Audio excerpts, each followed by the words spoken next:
Γεια σας. Είμαι ο Βαλάς ο Καμπούρης. Έχω δείξει το αμάξι του αδερφού μου. Το βίντεο. Τι έγινε? Δικό μου είναι. Στο αμάξι έχουμε βάλει διαμάντια, βαρόσκι. Απίστευτο και όμως αληθινό. Έχουμε βάλει και από εδώ. Φαίνονται. Και εδώ έχουμε βάλει. Έχουμε βάλει και εδώ. Και θέλω να σας δείξω και τη Ζάτα Δημητρία της Νήσια. Νήσια.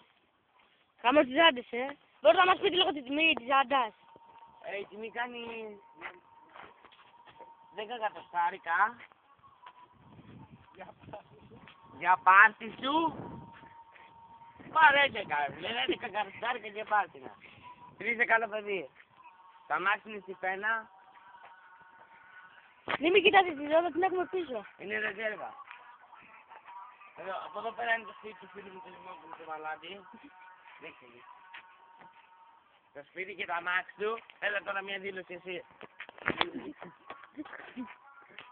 Και να και το σπίτι του. Σαλόνι δερμάτινο όλο να πούμε. Τι το πέρασε. Τι το πέρασε. Λαρισιώτες. Τι είμαστε λαρισιώτες εμείς. Εμείς δεν πηγαίνουμε λαομπλάρ, δουλεύουμε.